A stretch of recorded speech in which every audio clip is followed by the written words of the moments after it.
Se eu pedir para você fechar os olhos e pensar em Santo Antônio, o que vem à mente? Provavelmente uma fatia de bolo com uma medalhinha, uma simpatia para encontrar um namorado, ou alguém rezando para achar uma chave perdida. Ele é, sem dúvida, o santo mais íntimo do povo. Mas você já parou para pensar se ele se resume a isso? Hoje nós vamos desconstruir o mito para encontrar o homem. Vamos viajar do brilho de Lisboa ao fervor de Pádua, para entender como um jovem nobre chamado Fernando se tornou uma das vozes mais potentes da cristandade.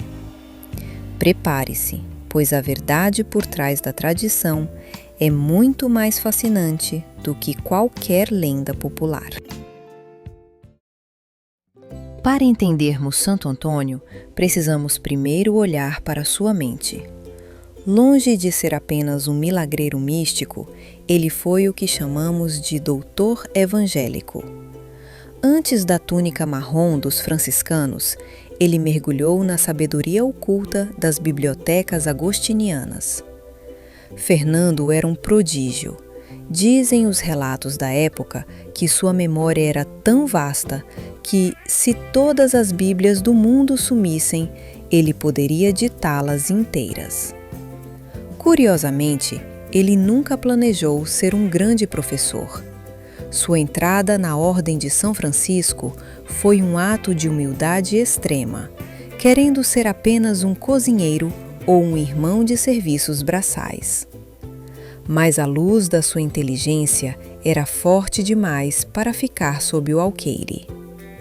Quando ele foi forçado a pregar em um evento onde ninguém estava preparado, o mundo descobriu que aquele frade silencioso carregava o tesouro de todo o conhecimento teológico de sua era. A voz de Antônio era sua arma mais poderosa. Ele ficou conhecido como o martelo dos hereges, mas não porque usava de violência, e sim porque seus argumentos eram inquebráveis.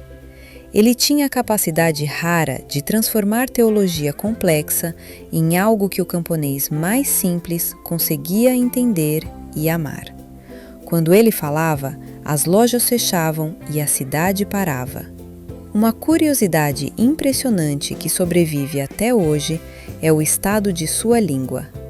Quando seu corpo foi exumado, anos após a morte, tudo havia virado pó, exceto sua língua e cordas vocais, que permaneciam frescas e avermelhadas. É como se a biologia confirmasse o que a história já sabia. A voz que calava multidões era preservada por um propósito divino. Mesmo quando os homens fechavam os ouvidos, a natureza respondia, como no famoso episódio em que ele pregou para os peixes, porque os governantes da cidade o ignoravam. Muitos o veem nas nuvens, mas Antônio tinha os pés muito fincados no chão. Ele foi um dos maiores defensores da justiça social que a Europa já viu. Em Pádua, ele não tinha medo de poderosos. Ele peitava tiranos sanguinários para exigir misericórdia pelos oprimidos. Ele entendia que a fé sem obras é morta, e por isso lutou para mudar as leis que jogavam pais de família na prisão por causa de dívidas impagáveis. Dessa luta prática nasceu o que hoje conhecemos carinhosamente como o pão dos pobres. O pãozinho que você recebe na igreja não é apenas um amuleto. É um lembrete de um pacto social. Diz a tradição que uma mãe desesperada viu seu filho reviver, após prometer que doaria aos necessitados o peso do menino em mantimentos. Antônio transformou a caridade em um sistema de sobrevivência para sua comunidade, provando que o maior milagre é aquele que enche a barriga de quem tem fome. Porque quase todas as imagens de Santo Antônio o mostram com um bebê no colo. Isso remete à sua intimidade mística profunda. Pouco antes de morrer, enquanto descansava em uma propriedade rural, Antônio recebeu uma visita celestial. O dono da casa, curioso, espiou pelo buraco da fechadura e ficou paralisado. O frade estava abraçado a uma criança de luz, o próprio menino Deus. Para Antônio, Jesus não era uma figura distante nos céus, mas alguém que se podia tocar e carregar. Esse episódio define a doçura que equilibrava sua rigidez contra o pecado. O lírio que ele segura não é apenas enfeite, é o símbolo de uma vida purificada pelo fogo da disciplina. Ele nos ensina que para carregar o sagrado nos braços, é preciso primeiro esvaziar o coração de todo o egoísmo e vaidade. Chegamos ao ponto que todos conhecem.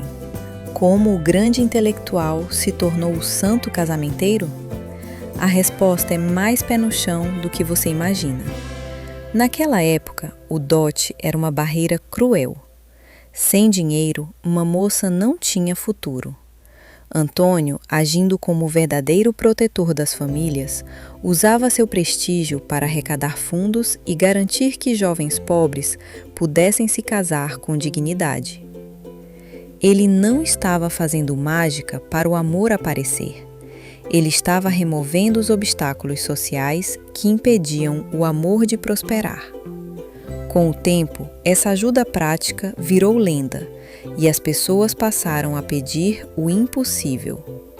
Se você coloca o santo de cabeça para baixo, saiba que ele provavelmente está rindo lá no céu, pois sua verdadeira missão sempre foi garantir que a estrutura da família fosse preservada com justiça e não apenas arranjar namorados para os desesperados.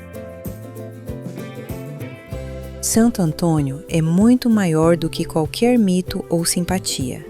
Ele é um legado eterno de coragem e inteligência. Hoje, nós fomos além das simpatias para encontrar um homem que falava aos reis e aos peixes com a mesma autoridade.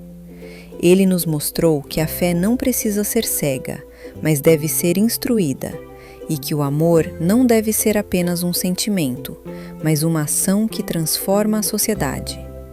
Se você gostou de conhecer essa face oculta do nosso querido santo, deixe seu like e se inscreva. Comente aqui embaixo, qual desses fatos você não conhecia sobre ele? Que Santo Antônio ilumine sua busca pela verdade e, claro, ajude você a encontrar tudo aquilo que realmente importa na vida. Um grande abraço e até o próximo vídeo.